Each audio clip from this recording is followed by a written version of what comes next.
नमस्कार किसान भाई गन्ना पेड़ी दो तरीके से लेते हैं। एक तो तरीका यह है कि सीधे नीचे से कटाई कर देते हैं और इसके बाद पत्ती जलाकर उसकी जुताई कर कर उर्वरक वगैरह लगा करके अपना गन्ना पेड़ी ले लेते हैं। दूसरा तरीका यह है कि वे गन्ना कटाई तो करते हैं लेकिन उसमें जल किले या पोगले इनको छोड़ देते हैं और पत्ती फैलाकर उसमें अपना पानी लगाते हैं, उर्वरक लगाते हैं और उसमें अपना गन्ना पेड़ी की फसल को ले लेते हैं। अब समस्या यह है कि इस समय इसमें एक रोग लगता है, दोनों में ही रोग लगता है। दोनों तरीके से जो गन्ना पेड़ी की फसल लेते हैं इसमें रोग लगता है और उस पर किसान भाई ध्यान नहीं देते, क्योंकि एक तरफ तो गन्ना कटाई चालू रहती है और दूसरी तरफ आगे से जो गेहूं कटाई की भी फसल आ जाती है, तो गन्ना पेड़ी पर कम ही ध्यान दिया जाता है और इस समय उसमें वह रोग लग जाता है जो कि प्रत्येक वर्ष लगता है और किसान भाई इसको देखते भी हैं। किसान भाइयों, इनकी रोकथाम हमें अभी से करनी है और जो पहला तरीका है उसकी रोकथाम मैं बता रहा हूँ। जो आप सीधे गन्ने की कटाई करते हैं और पोगले छोड़ देते हैं और पत्ती को फैला देते हैं, तो इसमें दो कीट लगते हैं इस समय।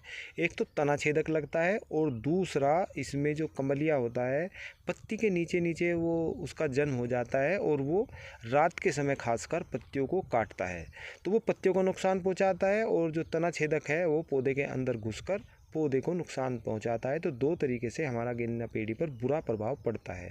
तो इसके रोकथाम के लिए हमें अभी से इस पे क्लोरो का स्प्रे करना होगा। आपने देखा होगा जब ये लगता है तो ये मार्च के एंड में और अप्रैल के शुरू में ये दिखाई देना शुरू हो जाता है। तो इस पे आप क्लोरो का स्प्रे कीजिए, जिसमें क्लोरो 50% और साइबर 5% हो, तो आप उसका स्प्रे इस पे कर दीजिए। उससे दोनों ही रोगों से मुक्ति मिल जाएगी। यदि आप कुछ महंगा करना चाहते हैं तो आप कोरोजन का भी स्प्रे कर सकते हैं, यानी इसके अलावा जिसमें क्लोरएंट्रानिलप्रोल साल्ट आता है, कोई भी दवाई हो आप उसका भी यूज़ कर सकते हैं। यदि आप कोरोजन का यूज करना चाहते हैं तो 150 ml पर एकड़ के हिसाब से कर सकते हैं। अब मैं किसान भाइयों आपको दूसरा तरीका बताता हूं, जिसमें आप गन्ने को या जो पत्तियां होती हैं उसको जला करके उसकी जुताई करते हैं। तो आपको जुताई करने से पहले ही उसमें दवाई लगानी है, क्योंकि जब आप किसकी पत्तियां जला देते हो तब जो फुटाव होता है वो बहुत ही अच्छा फुटाव होता है, बहुत ही सुंदर आपको दिखाई देता है और आप समझते हैं कि इसमें कोई रोग नहीं है। इसकी जुताई करके पानी लगा दो, कुछ दिन बाद इसमें हम दवाई लगा देंगे। तो आपको ऐसा नहीं करना है। आपको जब वो एकदम से फुटाव आता है और ज़मीन सूख जाती है, सूखने के बाद में जब जो उसका फुटाव होता है तभी आपको उस पर स्प्रे करनी है, यानी कि सूखे में ही स्प्रे करनी है और पानी लगा देना है। उसके बाद आपको जुताई करनी है। सही तरीका तो इसका यही है किसान भाइयों, क्योंकि इसमें आपको जब इसकी जुताई कर दोगे और पानी लगाओगे तब उसमें रोग लग चुका होगा और आपको वो बाद में दिखाई देगा और तब आप उसकी स्प्रे करोगे तब तक आपका नुकसान हो चुका होगा।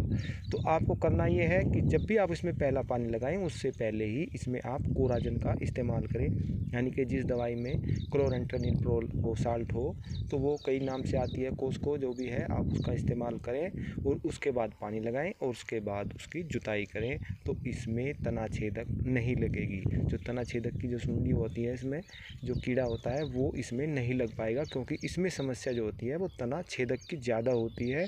शुरू में ज़्यादा लगती है तब क्योंकि उस समय जो पौधा आपका नर्म होता है, तो उसमें वो नीचे से कट करके उसके अंदर घुस जाता है और उसको हानियाँ पहुँचाता है। तो आपको उससे पहले ही उस पर स्प्रे कर देना है।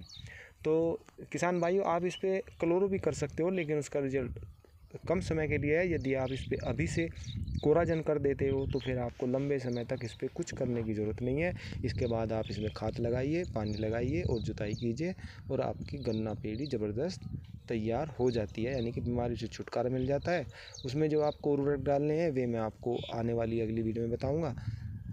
तो वीडियो अच्छी लगी हो तो हमारे चैनल को सब्सक्राइब करिए। फिर मिलते हैं। जय जवान जय किसान।